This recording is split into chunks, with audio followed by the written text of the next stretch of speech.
अस्सलाम वालेकुम। जुस्तजू with healthy life style. मैं हनी मोहम्मद, डॉक्टर शबाना नाज और डॉक्टर नसरुल्लाह राना साहब के साथ हमेशा की तरह आपकी खिदमत में हाजिर। और आज एक नए टॉपिक के साथ, वैसे टॉपिक्स बहुत सारे हैं आज, लेकिन हम कोशिश करेंगे एक एक को लेके चलें। एक है मोबिलिटी यानी मूवमेंट। रमज़ान में नॉर्मली जो है ना, चूँकि रोज़ा भी होता है तो हमारी मूवमेंट्स बहुत कम हो जाती है। तो इसकी वजह से क्या प्रॉब्लम क्रिएट होते हैं, उसको आज हम डिस्कस करेंगे। गैस्ट्रो के बारे में थोड़ी बहुत बात कर लेंगे हम, और डाइट के बारे में बात करेंगे। डॉक्टर नसरुल्लाह साहब चाह रहे हैं कि आज कुछ डाइट के बारे में वो मज़ीद इन्फॉर्मेशन दें, वो भी चाहते हैं कि कुछ बोलें। वैसे तो खैर डॉक्टर शबाना नाज कवर कर लेती हैं हमारा पूरा प्रोग्राम। तो आए फिर बात करते हैं डॉक्टर शबाना नाज और डॉक्टर नसरुल्लाह राना साहब के साथ। अस्सलाम वालेकुम। वालेकुम सलाम। कैसे हैं डॉक्टर आप? अल्लाह का शुक्र है। माशाल्लाह। डॉक्टर साहब अस्सलाम वालेकुम। वालेकुम अस्सलाम सर, बहुत बहुत शुक्रिया। आप तो बहुत स्टाइलिश होते जा रहे हैं, आपका स्टाइल बड़ा ज़बरदस्त। आज तो आपने ऐसा शुरू किया है, आपने ओपनिंग बड़ी ज़बरदस्त की है। अरे सर, ये आपको देख के बाद मैं भी चाह रहा हूँ कि मैं भी कुछ थोड़ा सा अच्छा ही लगूँ। डॉक्टर साहब, आज आपका डाइट पे थोड़ा सा वो था, तो पहले मैं थोड़ी सी बात कर लूँ डॉक्टर शबाना नाज से मोबिलिटी के बारे में, जो बहुत एक मेजर वो है पॉइंट है कि वाकई रमज़ान में हम थोड़े से मूवमेंट हमारी थोड़ी सी अच्छी खासी कम हो जाती है, सोते ज़्यादा है और माफ़ कीजिएगा खाते भी ज़्यादा ही हैं। ऐसा ही है ना कुछ? तो डॉक्टर साहब, आप ये बताएं, आपके इस सिचुएशन में, मतलब जो कि मूवमेंट कम, एक्सरसाइजेज भी कम हो जाती होंगी मोस्ट प्रॉब्ली, लेकिन जो मेंटेन कर रहे हो तो कर ही रहे हैं, लेकिन हम आम आदमी थोड़ा सा कम हो जाता है, डल हो जाता है इन अदर वर्ड, ऐसा ही कुछ है? तो अगर ऐसा हो, और सीनियर सिटीजन्स के लिए स्पेशली बड़ा ही मैं समझता हूँ कि थोड़ा सा वो मुश्किल होता होगा, क्योंकि उनको तो एक्टिव रहना चाहिए, वरना फिर बीमारियाँ जो है ना वो बढ़ती जाती हैं। ऐसा ही कुछ है? जी, बिस्मिल्लाहिर्रहमानिर्रहीम। सबसे पहले तो वीनस टीवी का शुक्रिया जो इतनी अवेयरनेस लोगों तक फैला रहे हैं, स्पेशली फ्री ऑफ कॉस्ट लोगों तक पहुंच रही हैं। वरना आप ये देखिए, आप डॉक्टर के पास भी जब जाते हैं तो डॉक्टर भी इतनी डिटेल से नहीं बताता आपको ना। अगर आप किसी बीमारी के लिए भी जाएं तो इतनी डिटेल्ड आपको बताता है वो अपनी फीस के बारे में डिटेल से। बिल्कुल। तो इसका क्रेडिट हम वीनस टीवी को देंगे कि जिन्होंने इतनी अच्छी एक कैंपेन शुरू की है जिसमें वो लोगों को हेल्थ अवेयरनेस दे रहे हैं, और हम उनका पार्ट भी हैं। अच्छा, इसमें देखें, जहाँ तक रमज़ान में आप कह रहे हैं लेथार्जिक हो जाते हैं, मूवमेंट कम हो जाती है, उसकी रीज़न ये होती है, एक तो हम लोग प्रॉपर डाइट नहीं लेते। अक्सर लोग ऐसा होते हैं, या तो वो ओवर ईटिंग करते हैं, या बैलेंस डाइट नहीं लेते, या डिहाइड्रेशन का शिकार होते हैं। जिस तरह से डायबिटिक पेशेंट में होता है कि उसमें कॉम्प्लिकेशन में डिहाइड्रेशन आती है, हाइपरग्लाइसीमिया यानी शुगर या तो बहुत ज़्यादा हो जाती है, या हाइपोग्लाइसीमिया एकदम लो शुगर में चले जाते हैं। तो इसी तरह से जो है, या जीआईटी प्रॉब्लम्स, ये ही 3-4 जो हैं कॉम्प्लिकेशन स्पेशली रमज़ान के महीने में होती हैं। तो अब सबसे अहम इसमें यह होता है कि आपने अपनी डाइट को कंट्रोल करना है। जब आप अपनी डाइट अच्छी ले रहे हैं, डाइट कंट्रोल है, तो आपके अंदर एनर्जी होगी, आपके अंदर स्टोर होगी एनर्जी, क्योंकि एनर्जी जो है वो हमें डाइट से मिलती है ग्लूकोज की फॉर्म में, हमेशा हम बताते हैं। अब अगर आप बैलेंस डाइट ले रहे हैं, आपके अंदर ग्लूकोज है, शुगर, मतलब उसके अलावा के जो डायबिटिक पेशेंट है, नॉर्मल की हम बात करें तो उसमें अगर आप शुगर ले रहे हैं, आप बाकायदा खाना ले रहे हैं, तो शुगर और ब्लड में एनर्जी मौजूद है जो आपके बॉडी के सिस्टम्स को इन्हेंस कर रही है, आपके बॉडी के सिस्टम को चला रही है। तो अगर आपके पास ग्लूकोज नहीं है, आपके पास एनर्जी नहीं है, तो ऑटोमेटिकली आपका मेटाबॉलिक सिस्टम स्लो हो जाएगा, आपके सारे सिस्टम स्लो हो जाएंगे। जब आपके सिस्टम स्लो होंगे, अक्सर ऐसा होता है कि जब हमारी एनर्जी जो स्टोर एटीपी की फॉर्म में मौजूद होती है, मसल्स में होती है, लीवर में होती है, फैटी टिश्यूज़ में होती है, वो जमा होती है एक्स्ट्रा एनर्जी। लेकिन जब आपके पास स्टारवेशन है, रोज़ा है, या कोई ऐसी स्ट्रेनस कोई एक्सरसाइज आपने की, तो आपके पास जब स्टोरेज ही नहीं है, क्योंकि आपने डाइट प्रॉपर नहीं ली, आपके पास स्टोर एनर्जी नहीं है, तो क्या होता है कि आपको एकदम से कमज़ोरी महसूस होने लगती है, क्योंकि आपके मसल्स को एनर्जी की ज़रूरत होती है, तो वो आपके पास होती नहीं है मौजूद। तो सबसे ज़रूरी ये है कि आपने प्रॉपर बैलेंस डाइट लेनी है। कार्बोहाइड्रेट्स भी आपकी डाइट का हिस्सा होना चाहिए, फैट भी, प्रोटीन भी। प्रोटीन आपका बिल्डिंग ब्लॉक है जो आपके मसल्स को बनाते हैं। फैट जो है हमारे डिफरेंट जितने भी हमारे हार्मोनल जो चेंजेस हैं, हार्मोन्स को कंट्रोल करना, इन सब में जो है फैट भी और प्रोटीन भी बहुत इंपॉर्टेंट रोल देती है। तो और दूसरी चीज़ आती है पानी का इस्तेमाल, हाइड्रेशन अपनी प्रॉपर रखें ताकि आपके अंदर जो है वो कमज़ोरी ना हो। अब जब आपकी प्रॉपर डाइट है, प्रॉपर आपकी हाइड्रेशन है, तो इसके बाद जो है अब आता है मोबिलिटी का ताल्लुक। अगर आप एक्सरसाइज नहीं करते हैं, मूवमेंट नहीं करते हैं, तो आर्थराइटिस के जितने भी पेशेंट्स हैं, आपने देखा है मोबिलिटी ना करने की वजह से उसको हम कहते हैं न्यूरल जूस, यानी नर्व्स का जूस जो होता है, जो हमारे या फ्लूइड जो होता है नर्व्स का मसल में, जो मसल को मूव करता है, वो विस्कस हो जाता है, वो मतलब बहुत ज़्यादा ऐसा हो जाता है, गाढ़ा हो जाता है मूवमेंट ना करने की वजह से, जिसकी वजह से आपके मसल्स स्टिफ हो जाते हैं, मसल्स में मूवमेंट ना करने, और आपकी सर्कुलेशन इफेक्टिव होती है, मसल स्पैज़ में या अकड़ाव में चले जाते हैं। तो जो आर्थराइटिस के पेशेंट है ऑलरेडी वो डिजीज़्ड या पैथोलॉजी होती है उनके जोड़ों में, और जब उनके मूवमेंट ना करने की वजह से एक आम आदमी का भी नर्व जूस जो है वो विस्कस हो जाता है, यानी आपके मसल्स स्टिफ हो जाते हैं, तो आर्थराइटिस वालों के डबल हो जाते हैं, तो उसकी वजह से उनका दर्द बढ़ जाता है। और उसके अलावा ये कि बाज़ लोग इतने गलत तरीके से डाइट लेते हैं, जैसे आपने फैटी ले ली चीज़ें, फ्राइड चीज़ें ले ली, शुगर की चीज़ें ले ली, तो उससे क्या है उनका वेट बढ़ना शुरू होता है। वो वेट जब आपका उन जोड़ों के ऊपर पड़ता है जिसमें आपके जॉइंट में पेन है, तो उससे भी आपका दर्द बढ़ता है। तो मोबिलिटी इस तरह कर सकते हैं कि आपने घर में आप अपनी एक्टिविटी नॉर्मल करें जो डेली लाइफ में करते हैं, हमेशा का 3 मील तो आप ले रहे हैं, आप अपनी डेली अपनी एक्टिविटीज़ ना रोकें, अपना काम ना रोकें, अपनी मूवमेंट ना रोकें। उसके अलावा बाकी वो तो एक्स्ट्रा चीज़ें हैं कि एक्सरसाइज और वॉक आपने करनी है, तो वो आपने जाहिर है आपने ये तो बड़ी इंपॉर्टेंट चीज़ है, मतलब आई मीन मोबिलिटी मूवमेंट, यानी जी व्हाट एवर द केस में नॉर्मल में भी मैं समझता हूँ कि वैसे भी हमें मूव करते रहना, थोड़ी देर बैठने के बाद फिर थोड़ा सा खड़े होकर थोड़े से 1-2 कदम लिए फिर बैठ गए, ऐसा ही है ना कुछ। और अगर बंदा ये नहीं करता, और स्पेशली रमज़ान में अगर ऐसा है तो ये तो बड़ा ही, बहुत सी चीज़ें हैं, प्रॉपर डाइट आपकी है। हम तो वैसे भी रमज़ान में जो फोकस ज़्यादा जो देखा गया है वो है पकवान की तरफ, मैं समझता हूँ, क्योंकि फ्रूट तो अब खैर अल्लाह हाफिज़ है, क्या क्या हो रहा है, इतना एक्सपेंसिव हो गया है, और ये बड़ी अच्छी अलामत है कि लोगों ने थोड़ा सा मिनिमाइज़ किया है, इसको थोड़ा कम किया है, मैं समझता हूँ। हाँ, और फ्रूट, इसके अलावा आप ये देखें कि पकवान के अलावा ये लोगों के अंदर एक साइकोलॉजिकल के रोज़ा है, मूवमेंट ज़्यादा ना करें, सीढ़ी ना उतरें, सीढ़ी ना चढ़ें, लिफ्ट से जाएँ, रोज़ा है, रोज़ा लगेगा, ज़्यादा पैदल ना चलें, ये तो कॉमन सी चीज़ें हैं ना। और आपको एक बात बताएं, जैसे अभी डॉक्टर साहब भी बताएंगे आपको कि हम लोगों ने जो अपने फर्स्ट प्रोग्राम में हम सब तीनों ने और वेनस टीवी के थ्रू हम लोगों ने जो एहतजाज किया था, हमने कहा था कि हम लोग एक कैंपेन चलाएं कि हम लोग फ्रूट लेना छोड़ दें। आप देखें लोगों ने उसको इतना फॉलो किया, बाकायदा कितनी जगह, मैंने आपको शायद भेजा भी था उसका स्क्रीनशॉट, कि लोगों ने बाइकआउट किया फ्रूट ना लेने का, और बड़े अच्छे वेल ऑफ लोगों ने करा, ताकि लोगों फिर फ्रूट इसीलिए थोड़ा नीचे भी आया। नहीं, इसमें कोई शक नहीं, मतलब अवेयरनेस आ रही है कौम में। और आपने बड़ी अच्छी बात की शुरू में कि वीनस चैनल देखें, हर चैनल कोशिश कर रहा है, हम ये नहीं कहते कि हम ही कर रहे हैं, लेकिन नो डाउट वीनस चैनल का जो वतीरा है, जो कोशिश है, आई मीन जो फोकस है, वो यही है कि अवेयरनेस आए, बेहतर से बेहतर हो, हर आदमी, हर इंडिविजुअल, नॉट लिमिटेड नहीं है। तो अल्लाह का करम है, कोशिश हो रही है और हम जारी रखेंगे अपनी कोशिश।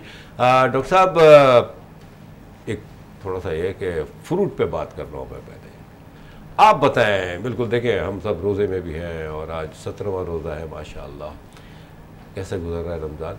तो फ्रूट पे कितना आपने कंट्रोल किया है पिछले रमज़ान की निस्बत? बिस्मिल्लाहिर्रहमानिर्रहीम। सर, हमने कैंपेन चलाई थी, स्टार्ट किया था हमने, वीनस टीवी ने ज़ाहिर इनिशिएटिव लिया, तो जैसे आप लोग जिक्र कर रहे हैं, तो लोगों ने इसको बहुत ज़्यादा अप्रिशिएट किया और बहुत ज़्यादा सराहा गया, तो इसलिए फ़्रूट की तरफ लोगों ने रुझान कम किया।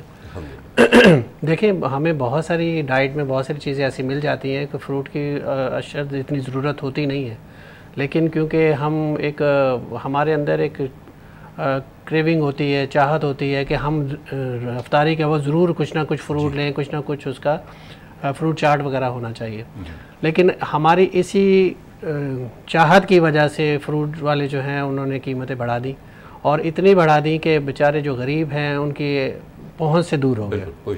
अब मसला ये है कि जब आप लेना छोड़ देंगे या कम लेंगे, तो जाहिर है कि फ्रूट तो अब बहुत अरसा, आप शेल्फ़ लाइफ नहीं होती ना उसकी, बहुत ज़्यादा अरसा चल नहीं सकता और ख़राब होना शुरू हो जाता है। तो हमने देखा है, बल्कि आपने सोशल मीडिया पे भी आपने देखा होगा कि बहुत ज़्यादा कीमतें उसकी कम भी हुई और गरीब लोगों की सतह तक पहुँच रसाई होनी शुरू हो गई, अल्हम्दुलिल्लाह। अच्छा, जहाँ तक आपके खाने का जिक्र कर रहे हैं कि बूढ़े लोग या जवान लोग जो हैं उनका खाने का से एक तो मोबिलिटी नहीं है और प्लस खाए चले जाना। देखिए, हमारी जो अफ्तारी है और सहरी के जो औकात है, इसके बीच में हमारी मूवमेंट बहुत कम है। सवाए इसके कि हम तरावी की तरफ चले जाते हैं। बहुत बड़ी मूवमेंट है ये जी। लेकिन ज़रूरी तो ये है ना कि कौन है, क्वेश्चन ये है। जी बिल्कुल सही बात है, कौन जाता है और कौन खड़ा रहता है। और फिर अगर खड़ा रहता है तो फिर आपने अभी जिक्र किया, क्योंकि अगर आर्थराइटिस का पेशेंट है तो उसके ज़ाहिर है जॉइंट में प्रॉब्लम है। आपने मस्जिद में यंग लोगों को भी देखा होगा कि वो कुर्सी बिछा के और वो बैठे होते हैं, उनकी कोशिश होती है कि वो बैठ के और आरामदेह पोजीशन में नमाज को अदा करें। हालांकि नमाज जो है ज़ाहिर है जितनी एफर्ट करेंगे अल्लाह ताला उतना ही अजर उसको देता है। जो कर सकते हैं, जो सजदा देखें, जब तक सजदा आप ज़मीन पे नहीं करते और अगर आप नॉर्मल हैं तो मज़ा कहाँ आता है। सर अपनी कंपटीशन हो गया डॉक्टर साहब मसाजिद में, आपने बड़ी अच्छी बात की। वाकई यंगस्टर्स भी सॉरी टू से, चले सीनियर्स हैं वो तो उनके तो इश्यूज होते हैं, ये हम सब मानते हैं और जानते हुए, और केयर करना भी चाहिए। लेकिन आजकल वही है, यंग बच्चे आके जो कुर्सियाँ पड़ी होती हैं उस पर आके जमात से पहले बैठे हुए होते हैं। थोड़ी सी अगर कंप्रेशन है, अगर थोड़ा सा पेन हो रहा है तो वो अगर डॉक्टर से किया जाए, बिल्कुल अगर डॉक्टर से के पास नहीं भी जाते तो वह उन्हें पता है कि बस कुर्सी पे बैठ जाएंगे, हमें इशू ये है कि हमें पेन हो रहा है। लेकिन ऐसा नहीं है कि कुछ चीज़ें ऐसी हैं कि जो आपके मूवमेंट से, मोबिलिटी से बेहतर होती है, बेहतर कम हो जाएगी। यंग जो लोग हैं, जो बच्चे हैं, उनको तो बिल्कुल ही मूवमेंट नहीं रोकनी चाहिए। इससे देखिए, मूवमेंट अगर मोबिलिटी आप रोकते हैं तो आपके जॉइंट स्टिफ होना शुरू हो जाते हैं। जब स्टिफ होंगे तो जाहिर है कि आपके मसल्स में क्रैम्स आना शुरू होंगे, स्टिफनेस होगी, आपकी मोबिलिटी चली जाएगी। तो इसलिए कोशिश करें। आज जैसे अभी जिक्र हो रहा था कि डॉक्टर शबाना कह रही है कि कोशिश होती है कि कम से कम मूव करें, सीढ़ियाँ कम चढ़ें। हालांकि ज़रूरत ये है कि आपको उस वक्त ज़रूरत है, आप जितना मसल्स को स्ट्रॉन्ग रखेंगे, क्योंकि आपकी डाइट बहुत प्रॉपर हो रही होती है। आप वेट गेन नहीं होना चाहिए था यहाँ पे। रमज़ान में तो आपका वेट यानी वेट को कंट्रोल की तरफ आना चाहिए। ये मंथ वही है ना। हाँ, तो होता यह है कि हम लोग इसमें कुछ चीज़ें, तली हुई चीज़ें खाना शुरू कर देते हैं। exactly. तो हमारे पकवान का जैसे आपने जिक्र किया, तो हम तली हुई चीज़ों की तरफ आते हैं और ख़ासकर पकौड़े, समोसे, इन चीज़ों की तरफ आते हैं। अगर हम जिक्र करते हैं कि भाई आप फ्रूट की तरफ कम आए तो लोग फिर समोसों और पकौड़ों की तरफ चले जाते हैं। तो देखिए, अच्छा डॉक्टर साहब कैसे पकड़ा जाए लोगों को कि आना जाए। देखिए रमज़ान का महीना वैसे भी बहरहाल है, तो वैसे हमें एक मैसेज है, ये महीना पूरा महीना मैसेज है, सब्र है, भूख का ख्याल रखना, ताकि जो भूखे हैं उनको हम थोड़ा सा रियलाइज़ करें कि नहीं यार इनकी हेल्प करनी चाहिए। By all means is a very good message, holy month हर लिहाज से। लेकिन बस वही है ना कि हम जब बैठ जाते हैं ना दस्तरखान पे और जब इफ्तार होने वाला होता है तो इससे पहले कोशिश ख्वाहिश ये होती है कि भाई भरा हुआ हो, कि वो सब मैं ही खा जाऊंगा। ऐसे ही होता है डॉक्टर साहब। 80% जो लोग हैं वो घरों में उनके यहाँ ये अफ्तारियाँ नहीं बनती। 80% लोग पकौड़े भी बाहर से लाएंगे, समोसे भी बाहर से लाएंगे। अगर बाहर की चीज़ें अगर आप तली हुई लेंगे तो वो तेल जो है कितने अरसे से दादा ने कि उसको तला होगा, मैं अक्सर ये जिक्र करता हूँ, तो वही दादा आप पोता भी उसी तेल में पका रहा होता है। तो इतना पुराना, मैं कहने का मकसद ये वो पुराना तेल होता है। और उसमें अभी हम जिक्र जो करने वाले थे कि गैस्ट्रो से करेंगे सर, बिल्कुल गैस्ट्रो को लेके आएंगे। ये जो बीमारियां हैं ये भी ऐसी चीज गंदगी से फैलती हैं। बाहर आपको नहीं पता कि वो जो बर्तन हैं जो कितने साफ़ हैं, या वो जो उसमें मिक्स करके जो चीज़ें डाली जाती हैं समोसे में, पकौड़े में, वो कितनी साफ़ सुथरी और कितनी हाइजीनिक है। तो ये बहुत ज़्यादा देखिए प्रॉब्लम हो सकता है। प्लीज़ आप सफाई की बात यहाँ ना किया करें यार, सफाई की बात। अच्छा चले, मुझे ऑर्डर आ गया कि ब्रेक ले लें, इससे पहले कि आपको उल्टी सीधी और बात करें। सफाई की बात करेंगे, उसके बाद कंटिन्यू करेंगे डॉक्टर साहब प्लीज़। तो हम एक छोटे से ब्रेक के बाद हम आते हैं, तो कहीं जाइएगा वहाँ तो जुड़े रहिएगा प्लीज़।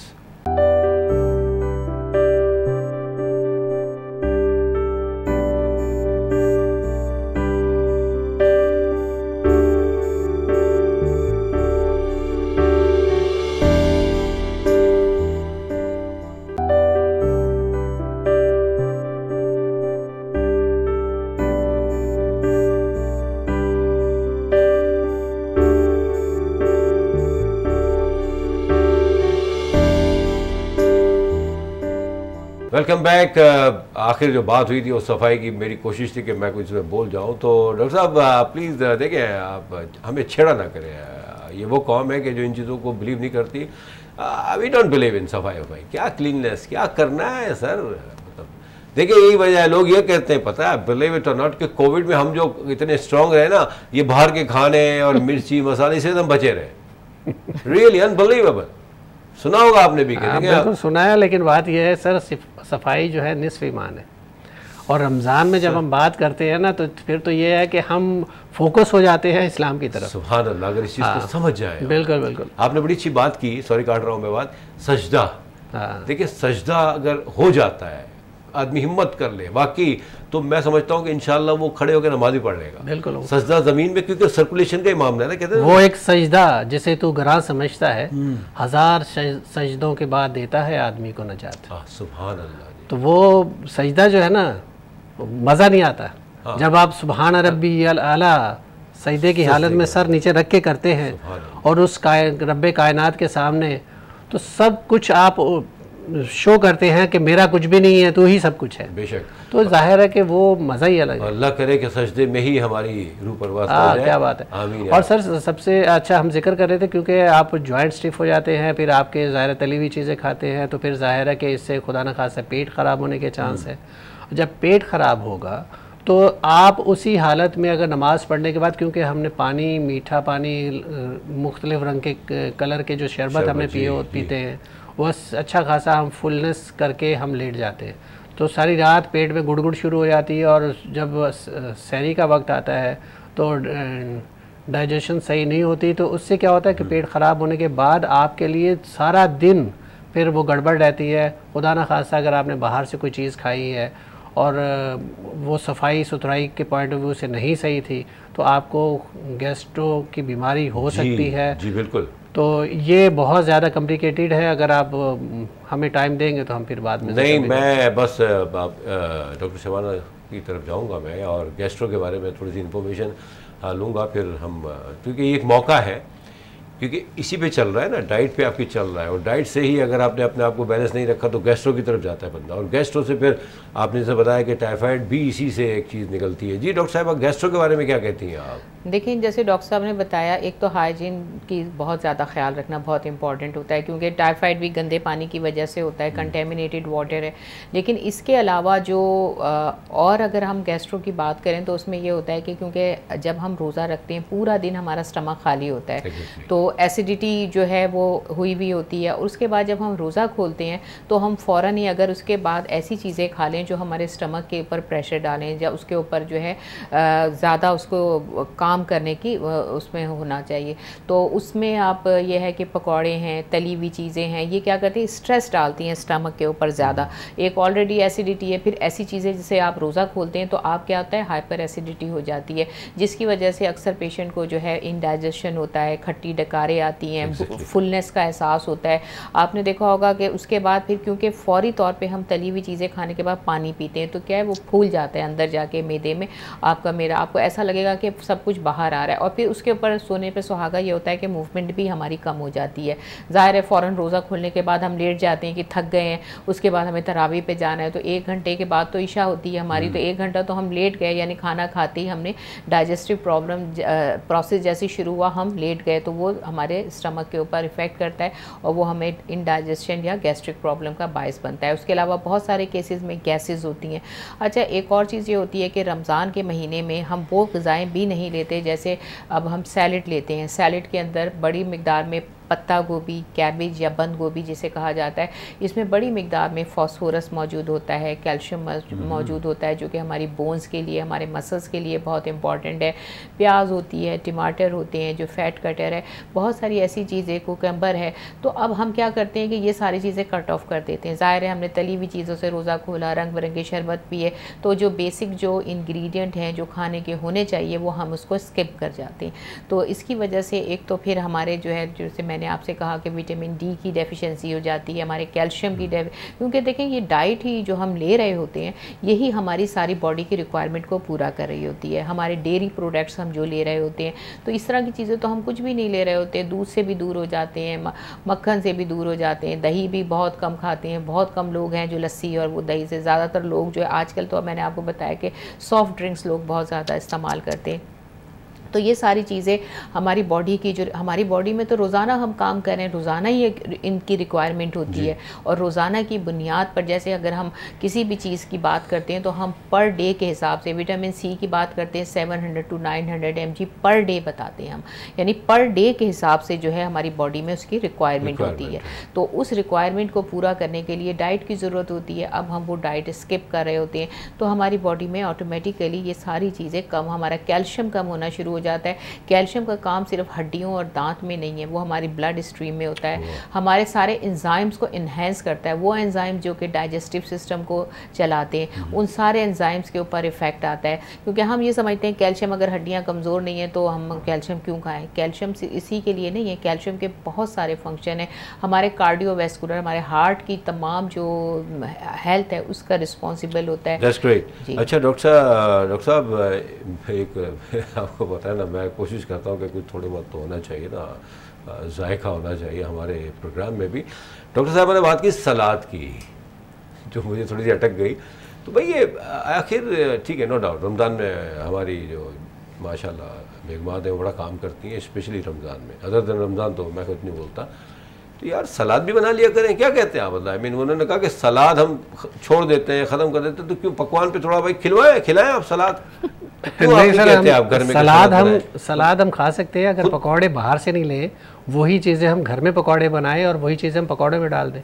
आपने देखा होगा कि पालक के पकौड़े बनते हैं, सैलड के, ये सारी चीज़ों के बन सकते हैं। तो ये हमें सैलड उस फॉर्म में मिल सकता है पकौड़ों की शक्ल में। माएँ करती हैं, बहुत सारे घरों में एहतमाम होता है, तो ये सारी चीज़ें भी मिल जाती है। बात यह है कि देखिए अभी हम विटामिन डी की भी बात हो रही थी कि विटामिन डी जो है कम हो जाता है, इसलिए कि विटामिन डी, जैसे अभी नर्स शबाना ने कहा कि अब हमारे 700 to 900 हमें विटामिन सी चाहिए होता है, डेली रिक्वायरमेंट है। वो सिट्रस फूड से मिलता है। कुछ घरों में कोशिश होती है, शिकंजबीन जो है ये दी जाती है, नींबू पानी का इस्तेमाल होता है, क्योंकि सिट्रस फूड में ये होती हैं चीज़ें, तो वो तो ज़ाहिर है उनको कुछ मकदार तो मिल ही जाती है ना। तो इसके अलावा जो है आप विटामिन डी जो है, क्योंकि कोशिश करनी चाहिए, जो अंडा ले सकते हैं उनको एक अंडा ज़रूर लेना चाहिए। आप सहरी में लें या जिस वक्त उनको महसूस करते हैं बेहतर, क्योंकि डाइजेशन भी प्रॉब्लम है ना कि बहुत सारे लोगों को हो सकता है। तो ज़ाहिर है कि अफ्तारी के वक्त फ़ौरन तो नहीं लेना चाहिए, लेकिन अगर जब पेट सही है तो आप एक अंडा और दूध ज़रूर लें। तो ये सारी चीज़ें जो है कैल्शियम और आपको विटामिन डी मिल जाता है। जैसे अभी नर्सवाना ने कहा कि आपको कैल्शियम की बहुत सारी चीज़ों में वो हेल्प करता है, आपको कार्डियक वेस्कुलर वगैरह में भी हेल्प करता है। लेकिन विटामिन डी जो है वो आपको बहुत सारे कैंसर डिजीज़ से भी बचा रहा होता है। तो विटामिन डी जो है आपको बहुत सारी चीज़ों को हेल्प कर रहा होता है, कि ना सिर्फ वो कैल्शियम को आपको बॉडी में आपके कैल्शियम को बोन्स में ले जाने का बायस बनता है, हेल्प करता है, और इसी तरह उसकी अपना भी एक रोल है। तो हमें बैलेंस डाइट ज़रूर लेनी चाहिए। बहुत हद तक आपको नहीं ले सकते क्योंकि आपके पास टाइम ही बहुत कम होता है जी। एक चीज़ और है, क्योंकि हम बार बार जिक्र करते हैं कि पानी का इस्तेमाल बहुत करना है, लेकिन मसला ये है कि आप पानी पिएं कब, क्योंकि आपके पास अफ्तारी से लेकर सहरी तक टाइम होता है। हम लोग प्रोग्राम में अक्सर जिक्र करते हैं कि आप उसमें शिकंजबीन की शक्ल में या फ्रूट की शक्ल में, जैसे हमारा तरबूज है इस शक्ल में हम ले सकते हैं। तरबूज खैर एक फल ऐसा है जिसमें वाफर मकदार में और खरबूजे में पानी होता है, तो ये आप ले सकते हैं। लेकिन बात यह है कि आप सारी रात तो नहीं ले सकते, इसलिए कि आप सोएंगे कब अगर सारी रात ही लेते रहेंगे। तो यंग बच्चे जो हैं वो तो ज़ाहिर है कि आप खेल कूद करते हैं, अक्सर क्रिकेट भी आपने देखा होगा बाहर रमज़ान में खेल रहे होते हैं, तो उनको पानी की बहुत अच्छा ज़रूरत होती है। उनको वैसे भी आपने देखा उनकी बॉडी की ग्रोथ हो रही होती है, तो उनमें उनको कुछ वाइटामिन्स और कुछ मिनरल्स उनको वैसे भी आप उसमें टैबलेट फॉर्म में भी लेने चाहिए यंग एज में। तो इसी तरह आपने देखा है कि जो शुगर पेशेंट है, डायबिटीज़ पेशेंट के अलावा आपने देखा है हाइपरटेंसिव पेशेंट है, उनकी भी मेडिसिन चल रही होती है, तो उनको भी बहुत ज़्यादा ज़रूरत होती है। तो लेकिन वो डॉक्टर के सजेशन के हिसाब से वो रोज़ा रख रहे हैं। अच्छा, आपने कहा कि टाइम कहाँ होता है? टाइम होता है डॉक्टर साहब, आप देखें ना, इफ्तार अगर होता है 7 बजे, 7 से 12, तो अगर 12 बजे से पहले कौन सा होता है? क्योंकि तरावियाँ भी हैं, उसके बाद थोड़ा बाद में थोड़ा तरावियों के बाद भी थोड़ा सा खाता है, क्योंकि वो एनर्जी आपकी तरावियों में जाती है। तो वो तो टाइम तो मतलब 5 घंटे बहुत हैं। आप सहरी में भी 1 घंटा पहले ही उठते हैं, 1-1.5 घंटा तकरीबन, खैर और से तो उठी जाती है माशाअल्लाह। अच्छा, आपने बड़ी अच्छी बात की, वाकई रियली एक्सेलेंट। आई मीन हम पकवान में भी फ्रूट, मतलब ये जो वेजिटेबल्स है, जैसे आपने पालक का कहा, पिछले दिनों मुझे एक हमारी अपनी बिल्डिंग में है, उन्होंने भेजा था, उन्होंने बाकायदा उसमें गोभी को पकवान में उन्होंने पकाया था और चिकन को भी। तो ये सब बैंगन के बनते सही कह रही है। It's a very good idea, I mean आप ठीक है, रियली वेरी गुड। मतलब चाहे तो हम यूज़ कर सकते हैं वेजिटेबल्स को, फ्रूट जो सलाद अगर नहीं बन पा रही तो उसको यहाँ शिफ्ट कर दें आप। देखिए बात वही है कि हमने अगर अपना ख्याल रखना है तो हम रख सकते हैं, ऐसा ही ना डॉक्टर साहब? बिल्कुल। हमारा प्रॉब्लम क्या है कि शौहर हजरात अपनी बीवियों में डाल देते हैं और बीवियाँ जो शौहर में डाल देती हैं, भाई ऐसा करो बाहर से ले आओ यार। हमारे नखरे इतने होते हैं ना शौहरों के, माफ़ कीजिएगा आपके भी हैं, ऐसे तो ना करें आप, मतलब मुझे पता चल जाता है वैसे तो मतलब वो बड़ी मेहनत से हमारी बहन पकाती हैं डॉक्टर साहब, और आप कहते हैं क्या है यार, तो कह रहे ठीक है भाई ऐसा कल से बाहर से ले आना। ऐसा क्यों करते हैं आप? मतलब अच्छा, इसलिए आप बार बार बाहर की तरफ बड़ा फोकस कर चले जाते हैं, आपका फोकस ना कि बाहर का ना खाएं। ये और बात है मैं खाता हूँ नहीं, इनके हाथ वही बातों की लीडर जो कहते हैं ना कि देखें ये मैं आपके लिए कहता हूँ, मेरे थोड़ी कहता हूँ। इनके हाथ का पिछले प्रोग्राम में मैंने जिक्र किया था, इनके हाथ का पका हुआ इनके बच्चे भी खाते, मैं भी पसंद करता हूँ। लेकिन बात यह है पहले बच्चों का कहा आपने, पहले मैं बहुत पसंद था, बच्चे भी खाते हैं। बिल्कुल बिल्कुल। लेकिन बात यह है कि ये कभी कभी मौका मिलता है इनको पकाने का, क्योंकि इनकी हेल्पर जो है घर में, जो खातून हैं जो पकाने वाली हैं इनके साथ, क्योंकि लड़की हैं 2 इनके पास, तो वो जब हेल्प करती हैं तो कभी कभी उनका खाना, क्योंकि जल्दी होती है, आपको अफ्तारी भी है, सारा कुछ कर रहे होते हैं, तो आपको जाहिर है कि उनके हाथ का भी जाएगा। आप डॉक्टर साहब देखें, आप डायरेक्ट बात कर देंगे, इनका जायके में कभी मज़ा नहीं आता था कि इस तरह घुमाए ना प्लीज़ आप अपने आप को बचा रहे हैं। आप तो वो वाली बात कर रहे हैं कि एक शौहर जो है जी अपनी बीवी से खाने के बारे में नहीं कह सकता, नहीं खाने के बारे में ये नहीं कह सकता कि क्या टेस्ट है, न वो अचार जरूर मांग लेगा। अच्छा हाँ कि भाई ठीक है यार, अब ये तो नहीं कह सकता कि क्या पकाया है। हाँ? नहीं क्या टेस्ट अच्छा है या नहीं है, जब अचार मांगे शौहर तो समझ लीजिए वो माफ कीजिएगा कोई जायका नहीं है आपके खाने में। देखिए नहीं डॉक्टर शबाना के हाथ में माशाल्लाह बहुत जायका। नहीं माशाल्लाह नो डाउट। मैं इस तरह सिर्फ मैंने कहा थोड़ा छेड़ना भी तो चाहिए ना, ड्राई अगर जाएगा तो कैसे लोग कहेंगे क्या हो रहा है ये। अच्छा ये भी हो गया, हमने गैस्ट्रो की आपने काफ़ी डिटेल कर दी बात की, देखिए क्या चीज़ें होती हैं, थोड़ी मोबिलिटी की बात की आपने, ये तो बड़ी आम फहम चीज़ें हैं जो आदमी समझ सकता है। इसके अलावा कोई ऐसी चीज़ें जो हिडन है, जो लोगों को अभी तक उनकी रसाई नहीं हुई या अवेयरनेस अभी तक वहाँ नहीं गई, कि जिसके ना करने से या करने से मतलब क्या असरात आ सकते हैं? मैं थोड़ा सा एक पॉइंट इसमें रेज करना चाहूँगा, क्योंकि असल चीज़ ये है, क्योंकि उसके बाद फिर आप वो दूसरा सवाल पूछेंगे। जी जी। तो असल चीज़ ये है कि वो लोग जिनको कमर में तकलीफ़ है, जी जी, जिनको घुटनों में तकलीफ़ है, क्योंकि सॉरी वो जो तरावी के वक्त जाते हैं तो उनको एहतियात ज़रूर करनी चाहिए, क्योंकि अपने डॉक्टर्स के मशवरे के साथ ही उनको ज़ाहिर है कि अगर वो चेयर के लिए बैठना कहते हैं, हम तो अभी कह रहे हैं कि आप बिल्कुल ना बैठे, ऐसा नहीं है। नहीं। लेकिन जो पेशेंट हैं जिनको वाकई घुटनों में तकलीफ़ है, जिनको वाकई कमर में तकलीफ़ है, वो ज़रूर बैठ के पढ़ें और वो डॉक्टर के मशवरे से करें। एग्जैक्टली। क्योंकि अगर खुदा न खासा अगर आप बहुत ज़्यादा देर के अगर 20 तरावी पढ़ते, बहुत सारे 8 भी पढ़ते, 20 भी पढ़ते, जैसे अभी हमने स्टार्ट में डॉक्टर शबाना और हम दोनों जो हैं एक जगह जा रहे थे और वहाँ हमने 10 रोज़ा पढ़ी, पूरा कुरान जो है वो 10 रोज़ा में 3-3 पारे जो है वो 10 रोज़ में उन्होंने कुरान ख़त्म हुआ। फिर उसके बाद मैंने कंटिन्यू किया, फिर ये नहीं जा सकी। तो अब वहाँ जो हम देखते हैं तो वो 8 तरावी पढ़ के भी लोग चले जाते हैं और 20 भी पढ़ते हैं। लेकिन जो लंबी तरावी पढ़ते हैं नॉर्मली, तो वो ये है कि वो फिर कुर्सी पे बैठ के, अगर बूढ़े हैं या नहीं खड़े हो सकते हैं ज़्यादा, तो ज़रूर कुर्सी पे बैठ के पढ़े, लेकिन अपने डॉक्टर के मशवरे के साथ। Exactly, thank you very much sir. यहाँ हम एक छोटा सा ब्रेक लेते हैं, ब्रेक के बाद आपकी तरफ आएंगे हम, तो प्लीज़ जुड़े रहिएगा। कोशिश यही है वीनस चैनल की, हमारी इस प्रोग्राम की, कि बेहतरी आए और इंशाल्लाह आएगी और आ रही है। एक छोटे से ब्रेक के बाद हम बात करते हैं।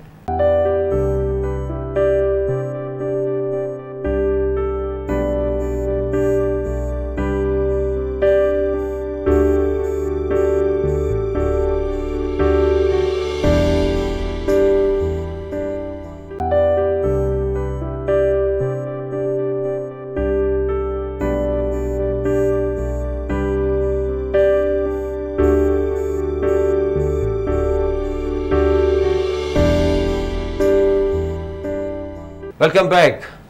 बातें बेहतरी की होती रहेंगी, हम करते रहेंगे और इंशाअल्लाह ताला बेहतरी आ भी रही और कामिल बेहतरी आ जाएगी।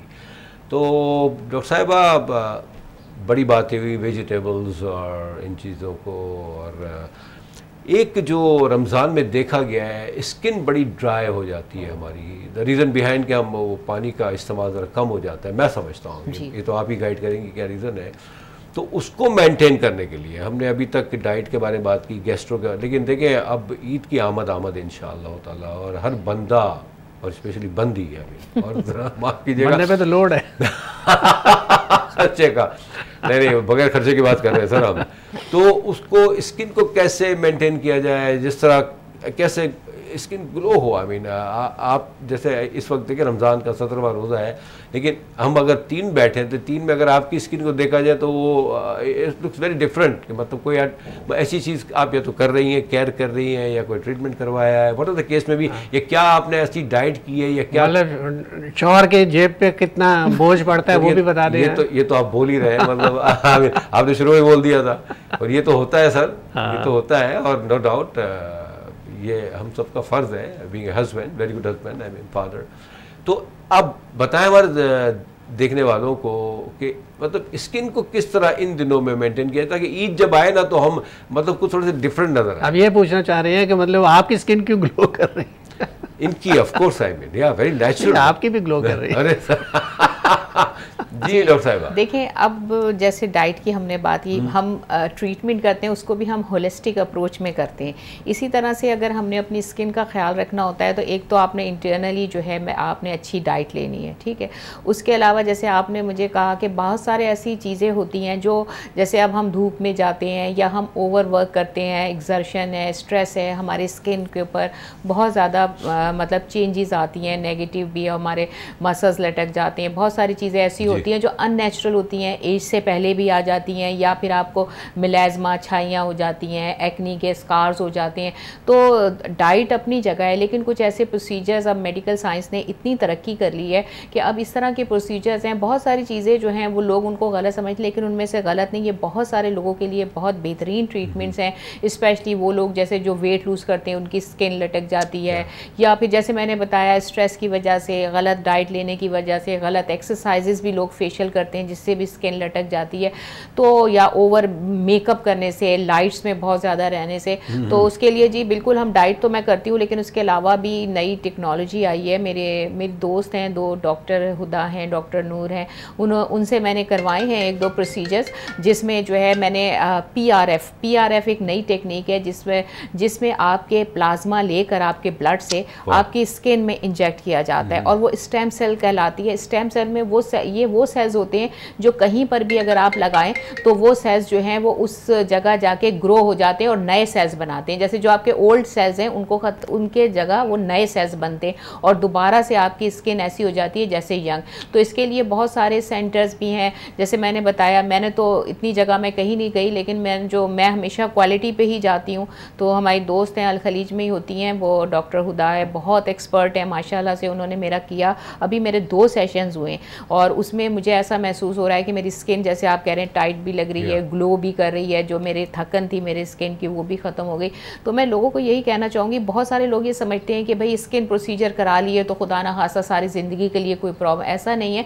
आप बहुत ज़्यादा एग्रेसिव प्रोसीजर ना कराएं। जो जैसे PRF है, PRP है, ये वो है कि आप ही का ब्लड आपके बॉडी में इंजेक्ट किया जाता है, तो आपके वो सेल्स जो जिस एरिया में कमज़ोर हैं तो वो दोबारा से डेवलप हो जाते हैं, वहाँ कोलेजन फॉर्मेशन होती है, तो आपकी स्किन भी अच्छी होती है, आप ग्लो भी करते हैं।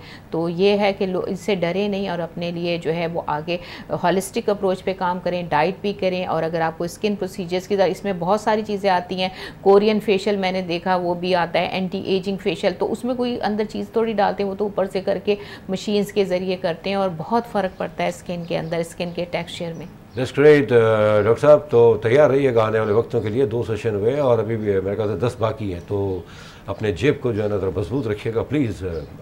मैं नहीं कह रहा हूँ, ये इन्होंने कहा है भाई, तो मुझे इतने महंगे नहीं होते, और खैर हम अच्छा होते हैं, लेकिन इतने महंगे नहीं होते। अब हार्डली 1.5-2 लाख रुपए लगेंगे आपको। लेकिन डॉक्टर्स के लिए तो आसानी है। डॉक्टर्स अब दोस्त हैं, जैसे मैंने कहा मेरी दोस्त है डॉक्टर हुदा है, डॉक्टर नूर है, वो मेरी दोस्त है, उनको प्रॉब्लम होती है तो हम काम मतलब एक दूसरे के साथ, और ये है इस तरह से गिव एंड गेट वाली बात है। लेकिन वैसे भी इतना expensive is not very expensive, I understand. मैंने भी कुछ थोड़ा सा ट्रीटमेंट बालों का करवाया था, तो PRP करवाया था। आपने PRF करवाया शायद। जी जी, ये लेटेस्ट है, ये लेटेस्ट है जो यहाँ होता है। PRF जो है ना, ये है आप वो इंजेक्ट करते हैं, अब अपना ही ब्लड होता है उसमें, जो आपके प्लाज्मा होते हैं उसी को सेपरेट करके वो इंजेक्ट करते हैं, और बड़ा अच्छा प्रोसीजर है। कोई भी आर्टिफिशियल चीज नहीं डालते। नहीं, अपना ही है ना जो कुछ भी है, और ये होना चाहिए ताकि देखें प्रेजेंटेबल अगर पर्सनैलिटी है ना, तो लोग आपको देखेंगे भी, आपको सुनेंगे भी। बिल्कुल, मतलब आपको कोशिश करेंगे, आपको टाइम देंगे, और आपको कॉन्फिडेंस आएगा। Very natural, very natural. मतलब ये तो तयशुदा बात है।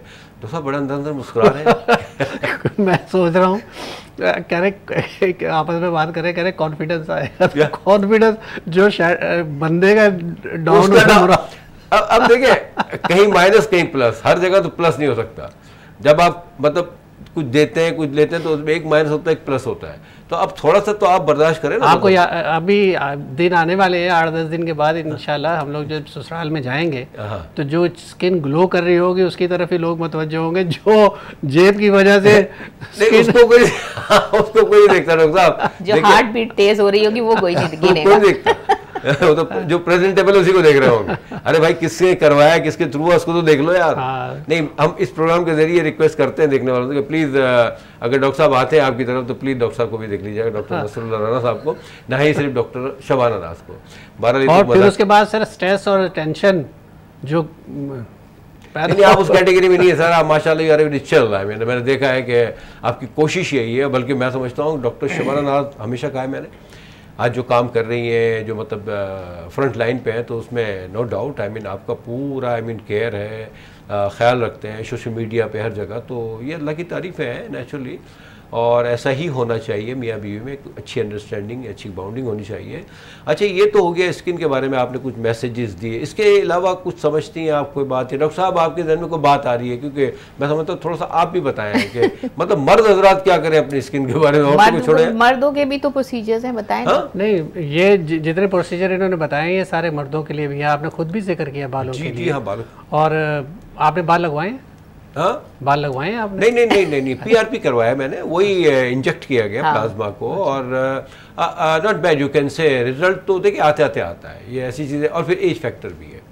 यंगस्टर्स अगर करवाते तो उनका प्रोसेस ज़रा ज़्यादा तेज होता है, लेकिन चीज़ें हैं, वो एडवांस टेक्नोलॉजी आपने बताई। खैर मैं आपको छेड़ रहा था। नहीं, आप छेड़ते रहे मुझे, आप अपने बारे में बताएं सर। नहीं, देखें असल चीज़ ये है कि जैसे अभी आप लोग जिक्र कर रहे हैं कि क्योंकि जो लोग कैमरे के सामने बैठे होते हैं, जो एक्टर हैं या हम जैसे लोग प्रोग्राम कर रहे होते हैं कैमरे के सामने, और जो लाइटिंग होती है इसकी वजह से आपकी स्किन पे बहुत बैड इम्पैक्ट आता है। जाहिर है कि हम लोगों को बहुत ज़्यादा ज़रूरत होती है कि अपनी स्किन की केयर करें, और सबको ही करनी चाहिए। धूप में निकले, लेकिन अपने आप को थोड़ा ढांप के, क्योंकि आपको धूप में निकलना ज़रूरी है, इसलिए कि विटामिन डी की ज़रूरत है। अगर आपका विटामिन डी पूरा नहीं होगा तो आपकी बोन मजबूत नहीं होगी, आपको कैंसर से प्रोटेक्शन नहीं होगी। ज़ाहिर है कि आपको विटामिन डी हासिल भी करना है, लेकिन अपने आप को सन ब्लॉक लगा के। That's great. डॉक्टर साहब, कोई आप और मज़ीद मैसेज देना चाहें? हमारे पास 1 मिनट बाकी है, तो इससे हम फ़ायदा उठा लें प्लीज़। जी, बस सब व्यूवर से यही है कि आप अपनी डाइट पे का ख्याल रखें।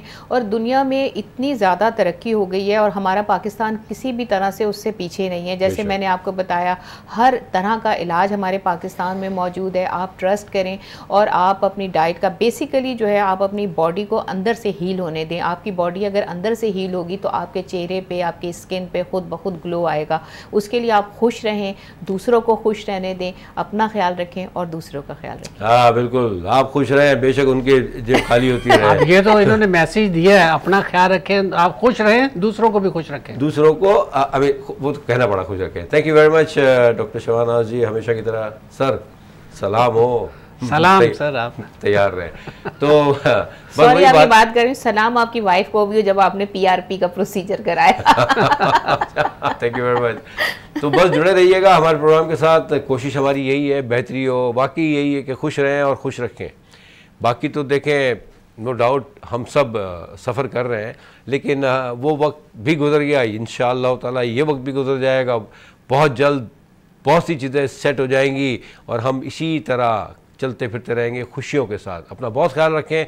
अगले प्रोग्राम में इंशाअल्लाह एक नए टॉपिक के साथ मुलाकात करते हैं अल्लाह ने के बाद।